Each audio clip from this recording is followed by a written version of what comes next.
A palavra de Deus, Jesus profetizou uma coisa tremenda. Ele disse em Mateus 24, versículos 12 e 13: devido ao aumento da maldade, o amor de muitos esfriará, mas aquele que perseverar até o fim será salvo. O amor espiritual, o amor, primeiro amor para com Cristo, mas o amor de modo geral ia se desvanecendo na terra. É muito interessante como Satanás vai trabalhando esse esfriamento do amor. O esfriamento do amor, ele acontece numa mudança de conceito do que é amor.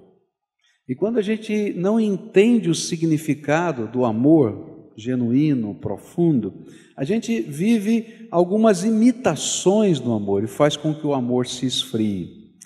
Mas eu creio que uma das soluções para a família é quando a gente resgata o verdadeiro sentido do amor. Alguns anos atrás eu acompanhei uma família numa grande batalha espiritual.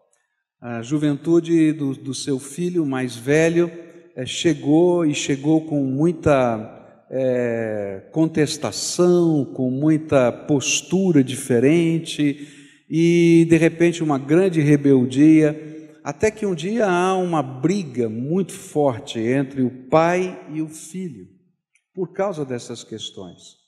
E o filho então decide sair de casa. E há então uma ruptura daquela família. O filho abandona a casa, ele vai morar com um parente, mas ele não quer mais estar junto com o seu pai, ele não quer conversar com o seu pai. A situação ficou muito complicada. E essa é uma família temente a Deus, fervorosa, e mãe e filha se uniram numa grande campanha de oração. E a filha mais jovem, adolescente, junto com a mãe, fizeram um pacto e oravam 4 horas por dia a favor dessa situação. E a palavra que veio ao coração dessas duas mulheres foi: semeia amor. Mas elas não falaram essa palavra para ninguém. A única coisa que Deus dizia: semeia amor. E uma olhava para a outra e dizia assim: nós vamos semear amor no coração, e dizia o nome do menino que estava fora de casa. Até que um dia Deus exploda o coração dele, de tanta semente de amor que a gente vai colocar. E aí a história é bastante comprida, mas é muito bonita essa história, o testemunho dessa família. E um belo dia, e essa era uma frase entre as duas mulheres, era uma frase restrita, ninguém conhecia, mas chegou um dia em que elas, fazendo as coisas e tentando as reaproximações e abençoando, um dia aquele menino chorando diz para as duas: para de semear amor no meu coração, senão eu vou explodir. Ninguém sabia, mas Deus estava fazendo o coração daquele menino explodir por causa da semeadura de amor, e houve restauração naquela casa, porque quando a gente vivencia esse amor, a graça de Deus se multiplica. É assim que Deus trabalha conosco. Por isso eu queria olhar na palavra de Deus algumas figuras do amor que a Bíblia nos apresenta, do amor que a gente tem que viver enquanto família, do amor que a gente tem que viver entre marido e mulher, do amor que a gente tem que viver nessa base da sociedade, porque é propósito de Deus. O mundo desconstrói o amor, e nós somos os agentes de Deus que dizem: olha, o amor é isso, vivendo esse amor. Abra sua Bíblia em Efésios capítulo 5, a partir do verso 21, e eu queria reler esse texto que você conhece tão bem das Escrituras e pensar um pouquinho nas figuras do amor que ele nos ensina.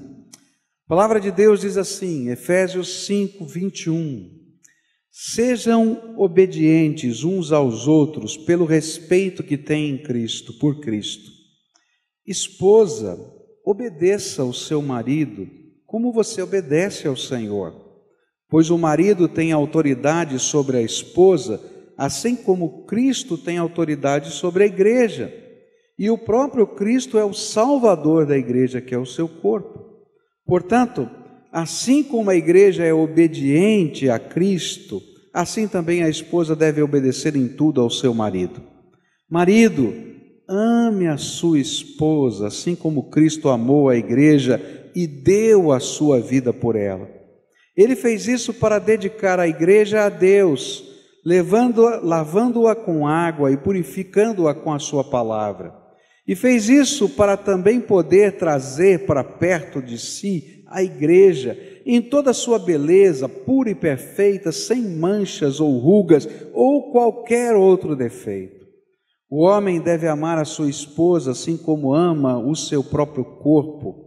O homem que ama a sua esposa ama a si mesmo, porque ninguém odeia o seu próprio corpo, pelo contrário, cada um alimenta e cuida do seu corpo como Cristo faz com a igreja, pois nós somos membros do corpo de Cristo. Como dizem as Escrituras Sagradas, é por isso que o homem deixa o seu pai e a sua mãe para se unir com a sua esposa, e os dois se tornam uma só pessoa. Há uma verdade imensa revelada nessa passagem das Escrituras, e eu entendo que ela está falando a respeito de Cristo e da igreja, mas também está falando a respeito de vocês. Cada marido deve amar a sua esposa como ama a si mesmo, e cada esposa deve respeitar o seu marido.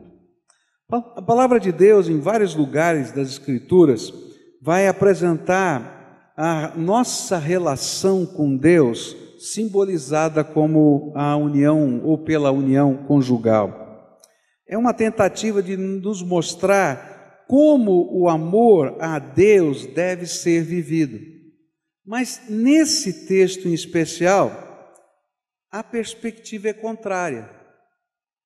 É olhando para Deus, olhando para Jesus, a gente vai aprender como amar o marido, como amar a esposa, como amar os filhos.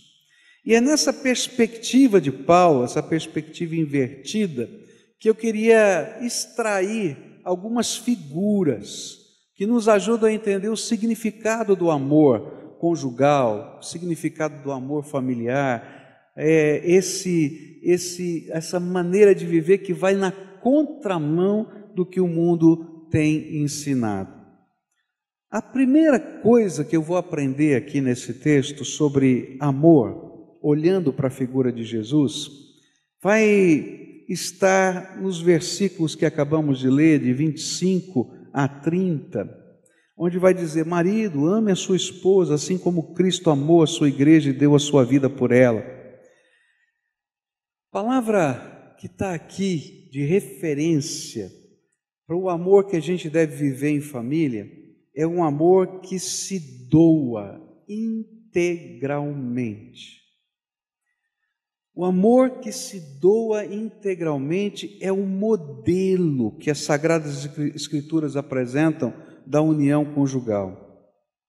Assim como o Senhor Jesus foi capaz de se doar por inteiro, integralmente, para a nossa salvação, e fez de cada um de nós parte da sua igreja, a noiva de Cristo, nós devemos amar os membros da nossa família, nós devemos amar a esposa, nós devemos amar o marido nessa mesma dimensão, integralmente. É aquilo que a palavra está nos ensinando, é que a gente olha para os membros da nossa família como o mais importante, sem ter medo de perder a significância.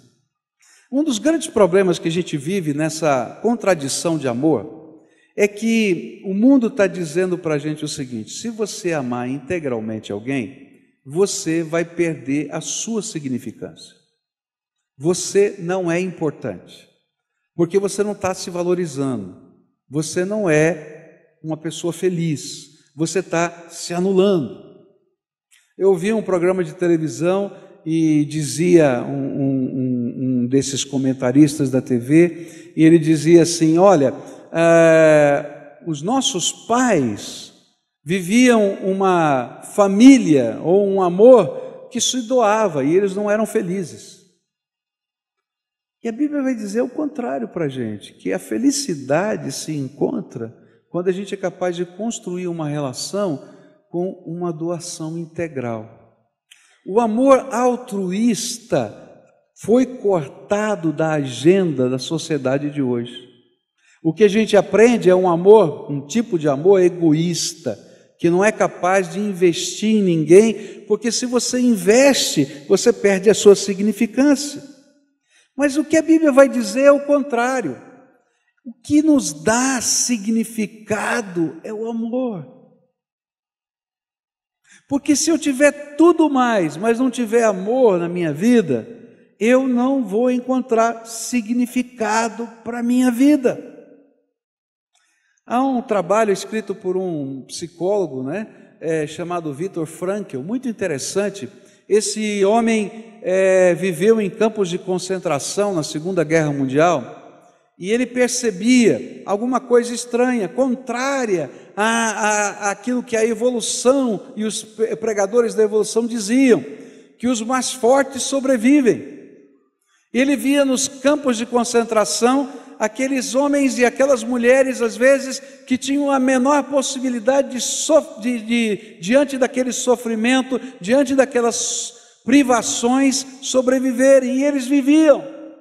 E algumas pessoas que, diante dessa teoria, tinham tudo para morrer, ou melhor, tudo para viver e morriam. E ele ficou dizendo, o que está fazendo isso? E ele escreve, a sua teoria dizendo que aqueles que têm sentido na vida conseguem viver.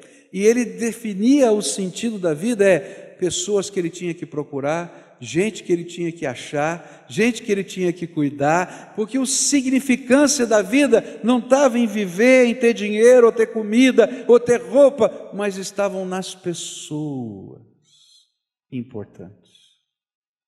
E aí você vive um mundo cheio de significância, de títulos nas paredes, mas vazio de significância nos seus relacionamentos. E a Bíblia está dizendo, olha, o que faz a diferença é o amor que se doa, que se entrega totalmente. Por isso, a significância da nossa vida faz com que pequenos gestos que vão sendo repetidos ao longo da vida, se tornem os grandes momentos da nossa vida.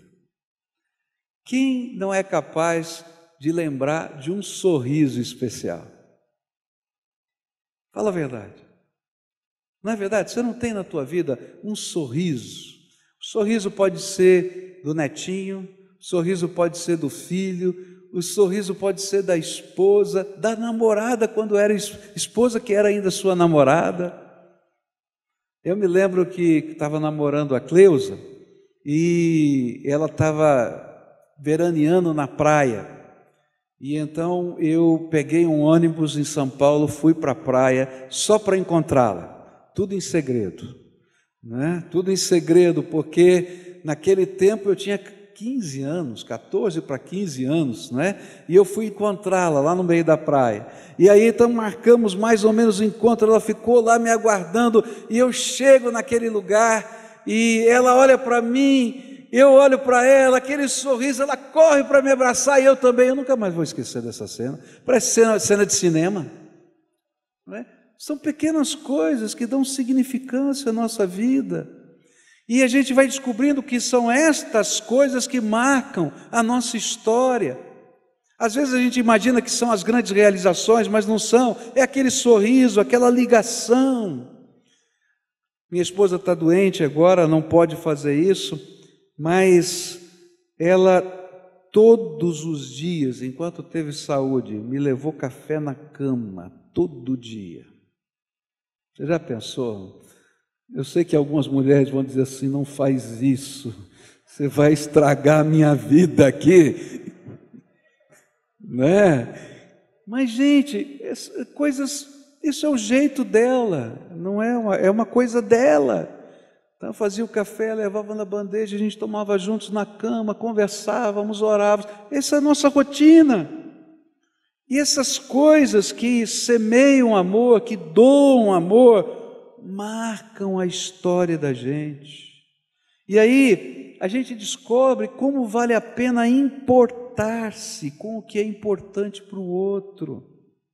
E talvez não pareça importante para você, mas é importante para ele, para ela. E então você se importa com aquilo, porque é importante. É tremendo isso.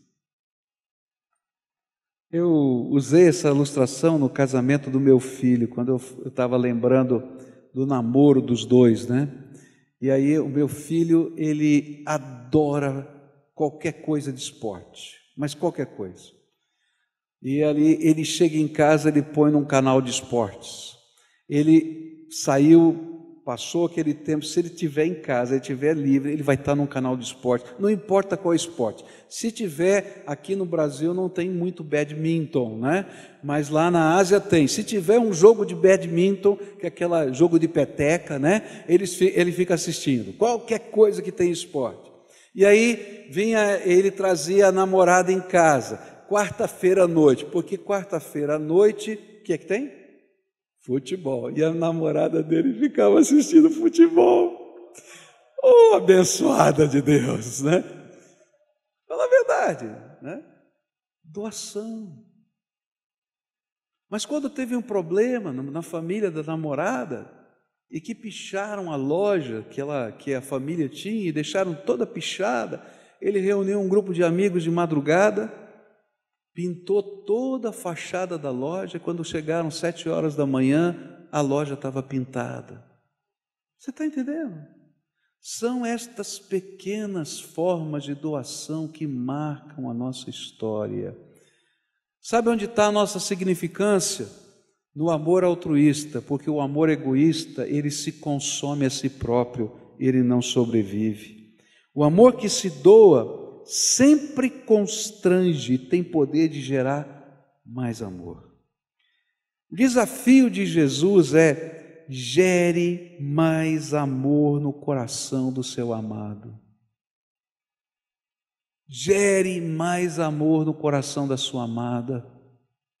Gere mais amor no coração dos seus filhos, dos seus netos. Gere mais amor, não do seu jeito, porque talvez o seu jeito não seja significativo para eles, mas do jeito significativo para eles, porque isso faz com que haja um sentido de significância neles e em você. Então, nós vamos fazer um exercício aqui agora, tá?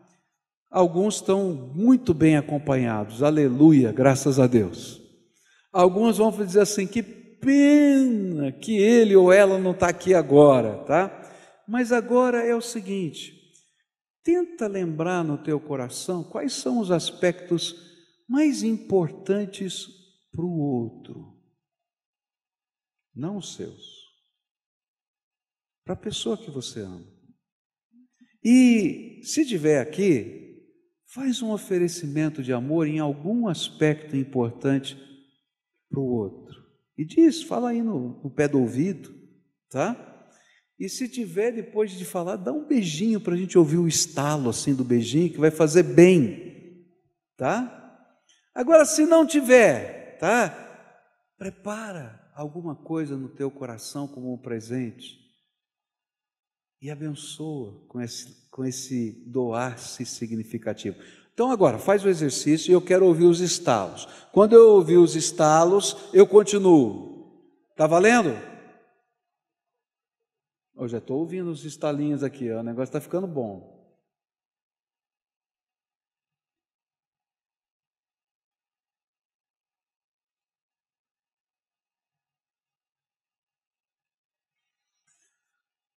Mas esse povo está, né? Estalinho fraquinho, né?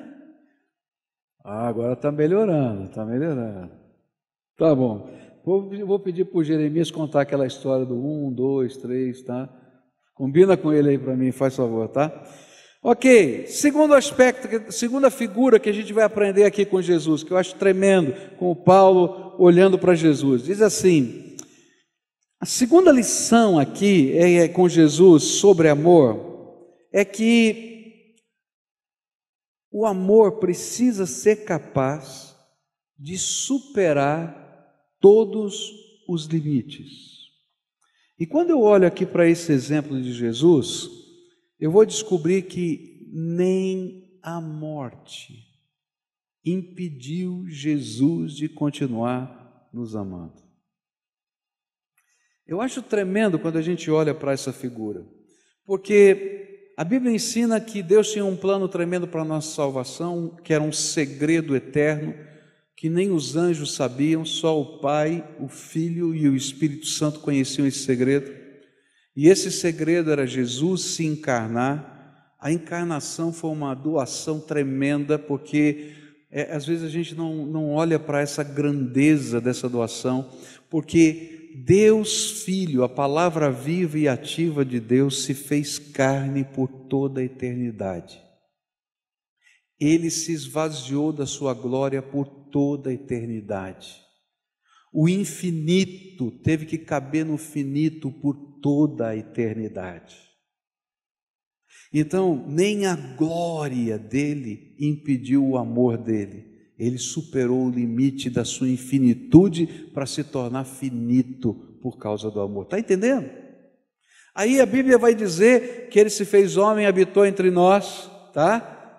Cheio de glória e verdade, está lá no Evangelho de João. Mas essa doação de amor vai continuando a superar limites. E aí então ele está aqui nessa terra, está andando, comendo, tem que dormir, fica cansado, ele supera todos esses limites. Mas a Bíblia diz que ele vai um dia e se oferece em sacrifício para o perdão dos nossos pecados. E aí as pessoas diziam para ele: desce da cruz. Ele disse: se você acha que eu não posso descer, se eu quisesse eu falaria aos anjos do céu, milhares e milhões de anjos viriam e acabariam com essa terra. Por quê? Porque o salário do pecado é a morte. Mas ele ama tanto, tanto, tanto, tanto, que ele supera o limite do seu poder, da sua grandeza, e não manda os anjos e morre na cruz. E ele supera esse limite quando a Bíblia diz que ele desce ao Hades. Ele vai àquilo que nós chamamos de inferno. E naqueles 3 dias entre a sua morte e sua ressurreição, ele está lá por minha causa e por sua causa, para tirar das mãos de Satanás a chave da morte e do inferno, para que todo aquele que nele crê não pereça, mas tenha vida eterna. Ele supera o limite do Hades e ressuscita ao 3º dia. E ele supera os limites todos quando ele derrama o seu Espírito sobre toda a carne, sobre todo aquele que invoca o nome do Senhor Jesus. O que a Bíblia está me ensinando nessa figura que Paulo está trazendo para a gente como referencial de amor, é que o amor dentro da nossa casa, dentro da nossa família, entre marido e mulher, entre pais e filhos, ele precisa superar todos os limites. Assim como o amor de Jesus superou todos os limites por nós. A vida é mestra em colocar limites diante de nós. E muitos limites que serão colocados diante de nós serão ou parecerão insuperáveis. Eu estava numa reunião de pastores alguns anos atrás e eu vi um negócio muito esquisito para mim. Numa reunião de pastores de uma convenção denominacional, e esses pastores estão tentando reescrever a ética do casamento na forma de um código legal. E aí então, falando sobre divórcio ou não divórcio, eu estou falando de pastores, estou falando de líderes, e de repente alguém diz assim: olha, se alguém tiver uma doença incurável que possa impedir o pleno exercício da sua vida, eu acho que cabe um divórcio aqui, permitido e praticado por nós. E de repente estava muita gente dizendo, puxa vida, é verdade, olha só, coitadinho, está sofrendo e tal. E aí eu me lembro que eu fui ao microfone e disse assim, gente, eu não estou entendendo nada. Eu não estou entendendo mais nada. Eu não sei se nos ritos do casamento que você celebra tem aquele negócio, na saúde, na doença, na riqueza, na pobreza, aquilo é tudo balela. O nosso amor se limita quando um fica doente, então o amor vai acabar, porque todo mundo vai ficar doente. Como é que vai ser?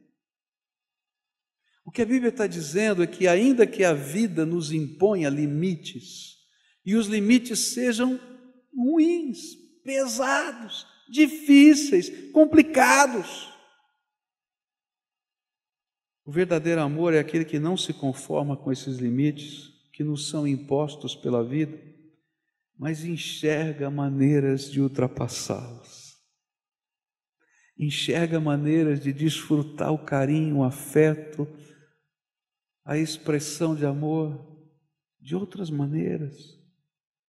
O que a Bíblia está dizendo é que se a gente não tiver um amor capaz de enfrentar os limites juntos, e nunca desistir do que é mais importante. As pessoas valem mais do que as coisas.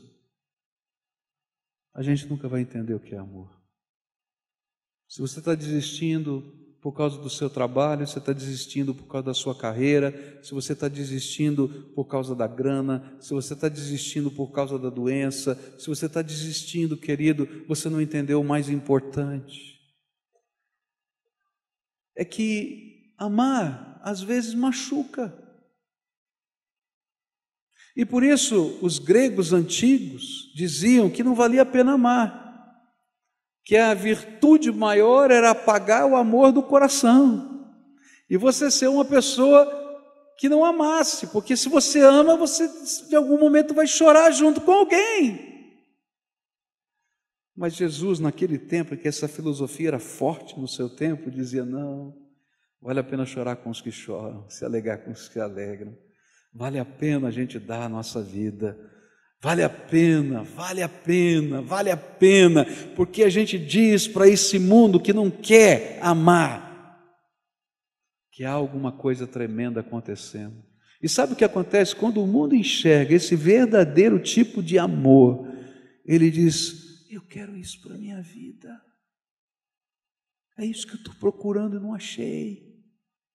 E há quebrantamento, há mudança, transformação. Então, eu queria dizer para você, em nome de Jesus, supere o limite que você tem que enfrentar hoje. Isso é tão tremendo, porque eu consigo entender essa perspectiva quando eu falo de filhos. Não existe carta de divórcio para filho, tem? Tem jeito de dizer, de hoje em diante você não é mais meu filho. Eu posso até falar, mas não tem jeito. É verdade ou não é? E a gente não desiste dos filhos. Está doente, você vai desistir do seu filho?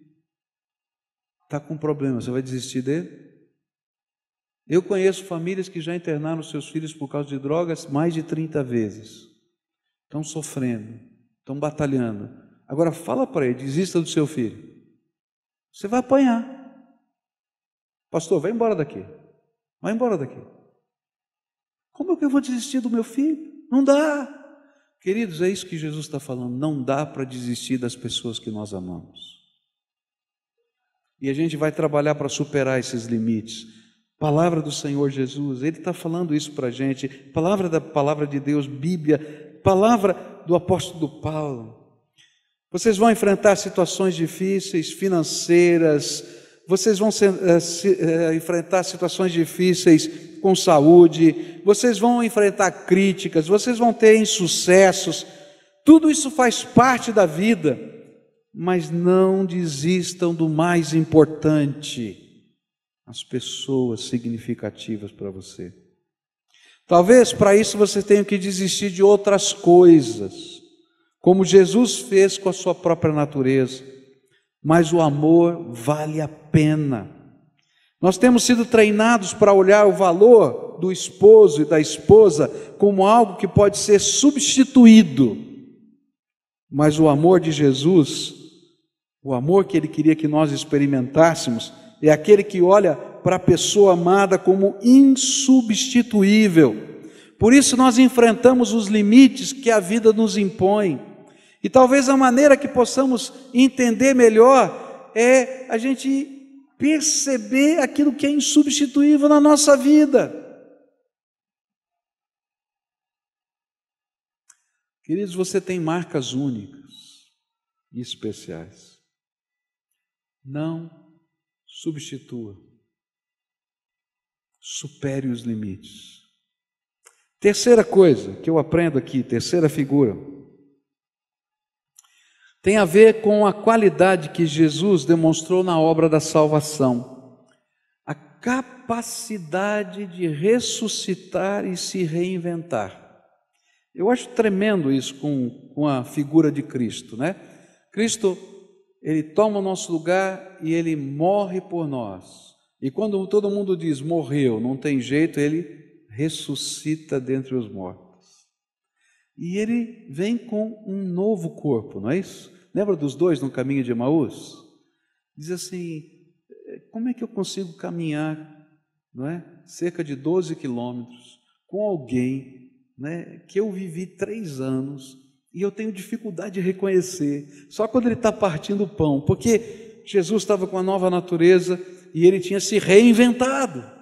E eu descubro que não tem jeito de a gente amar da maneira como Deus quer que nós amemos, se a gente não aprender a ressuscitar o amor e reinventar o amor em cada nova etapa da vida. Quando parecia o fim, Jesus ressuscitou e se reinventou, e sempre vai ser assim com o verdadeiro amor.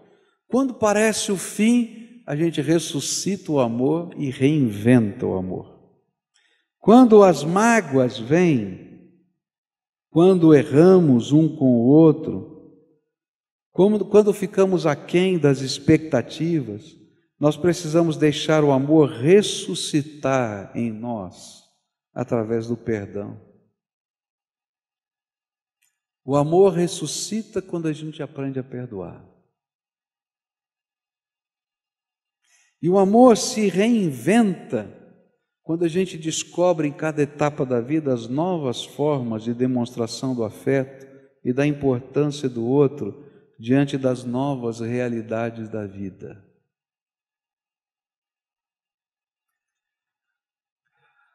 Amor, quando eu tinha 15 anos, era aparecer de surpresa na praia. Amor, quando eu tinha 15 ou 16 anos, é quando deu uma enchente e eu tinha marcado um encontro e eu fui caminhando no meio das águas. E cheguei lá, oh, aleluia! Esse era o jeito.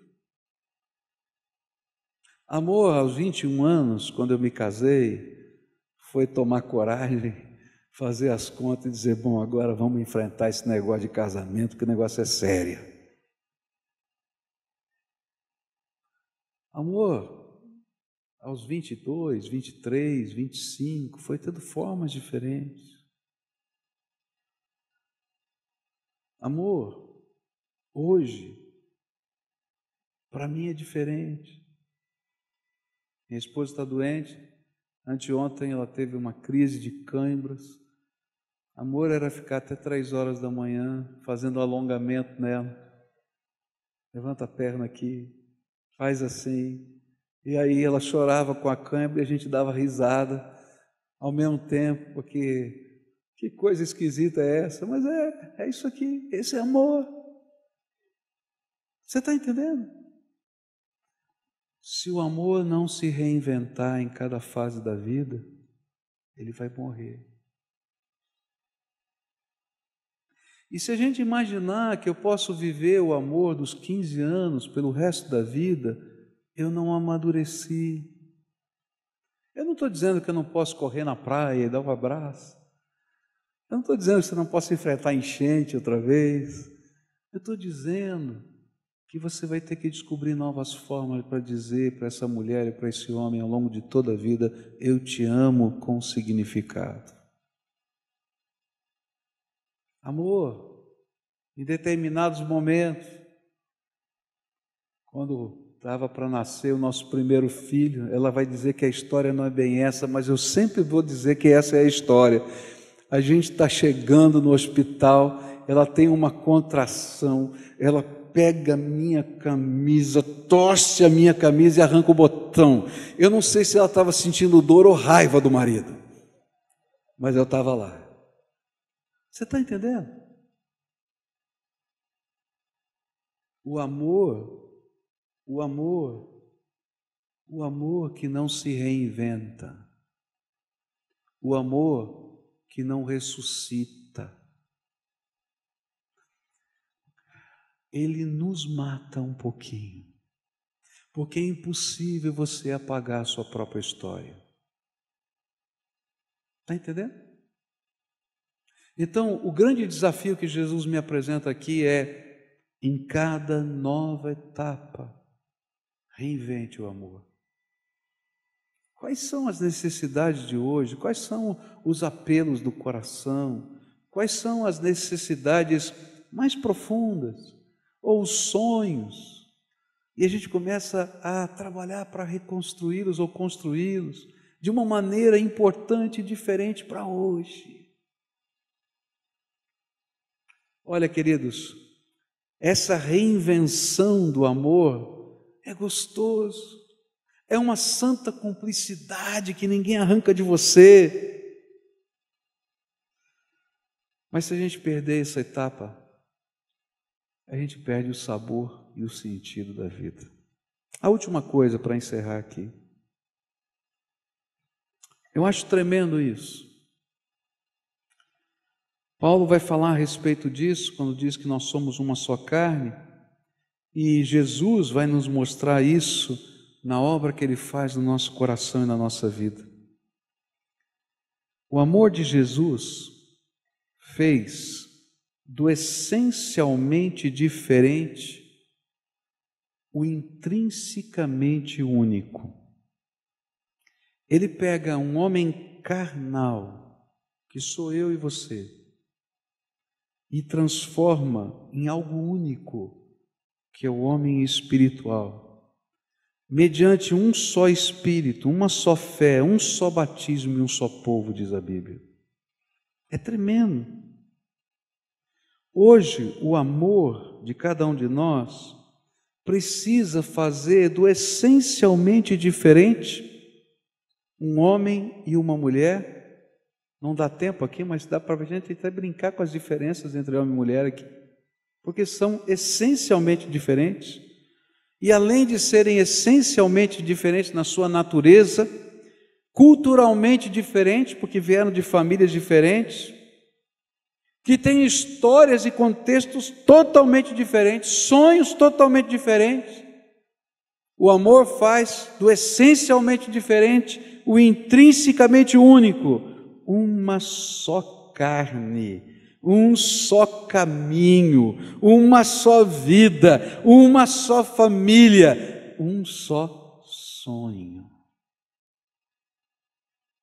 O que Jesus queria que entendêssemos é que só pelo amor, amplificado pela graça do Todo-Poderoso, nós podemos realizar o que é humanamente impossível. O milagre do amor que faz de um homem e uma mulher um só. Ao se completarem mutuamente em essência, em espírito e nos mais diversos processos da vida, é algo que só pode ser desenvolvido por um amor permeado da graça de Deus. Por isso, eu creio que para construir esse tipo de amor no mundo, a gente precisa de graça do Deus Todo-Poderoso. Graça de Deus em mim para olhar para Jesus e dizer: Jesus, eu quero aprender a amar a minha esposa como o Senhor amou a tua igreja. Está entendendo a profundidade disso? Jesus, eu quero aprender a honrar e respeitar o meu marido, como a igreja honra e respeita o Senhor, porque o Senhor é o meu amado, e Ele também é. Nós queremos, como família, ser um povo unido, que tem problema, que tem dificuldade, mas por causa desse amor cheio de graça e misericórdia, a gente pode ser um povo, lutar um pelo outro, defender um ao outro, não desamparar um ao outro, em qualquer circunstância da vida, em qualquer momento da vida, porque nós somos a família. E aí disse seu sobrenome, querido, porque é a sua família. Está entendendo? E aí a gente vai se reinventando, e a gente vai se tornando vai tendo uma santa identidade cheia de graça.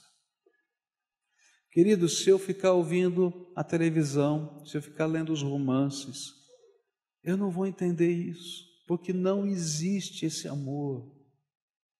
E o mundo vai ouvir a gente falar e vai dizer assim, isso aqui é uma utopia, esses caras estão tudo doido e maluco. Mas quando uma igreja vive esse amor, a história escreve, como os anais da história falavam dos crentes do primeiro século, onde dizia assim, como se amavam estes cristãos. Está lá nos anais da história. Os incrédulos falando, não consigo entender essa gente que é capaz de amar tanto. Sabe o que acontece? Esse é um amor tão poderoso, que ele não fica no seio da família, ele se espalha por essa terra e cria um santo impacto nesse mundo. Esse mundo não vai se converter pelos nossos shows evangélicos. Quero dizer assim, podem vir novos adeptos, mas ele não vai ser transformado. Você está entendendo o que eu quero dizer? A transformação é algo poderoso que Deus tem que fazer na nossa vida e impactando-nos com o amor dele. A Bíblia diz que é o amor de Deus que nos constrange.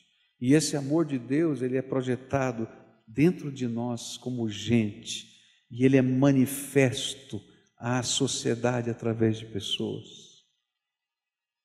Então, eu queria desafiar você a olhar para essas figuras de Jesus, nessa teologia tão profunda que Paulo apresenta para a gente, e diz assim, olha, eu quero aprender a viver um amor que se doa, um amor que supera os limites, um amor que ressuscita pelo perdão e se reinventa nas várias dinâmicas da vida, um amor que é capaz de fazer daquilo que é essencialmente diferente o intrinsecamente único. Senhor, me dá graça, porque esse é o alvo que eu quero perseguir para a minha família. Curva a sua fronte, vamos orar ao Senhor. Pai, nós aprendemos que só pela graça isso acontece. Então toma o teu povo nas tuas mãos e ensina-nos com a tua graça. Ensina-nos com a tua graça. E, Senhor, permita que esse amor que o Senhor quer que vivamos, que não é utopia, é realidade, pode ser vivido, porque é graça do Todo-Poderoso, esteja no meio da família de Deus, no meio das igrejas, no meio do teu povo. E que isso seja algo tão impressionante que se torne um modelo, que a sociedade diga assim, nós estamos cansados desse amor que descarta e usa, e a gente quer experimentar algo que dê significância. Ó Pai, faz-nos sal da terra e luz desse mundo, gente que muda a história, mudando a sua própria história. É aquilo que eu oro em nome de Jesus. Amém e amém.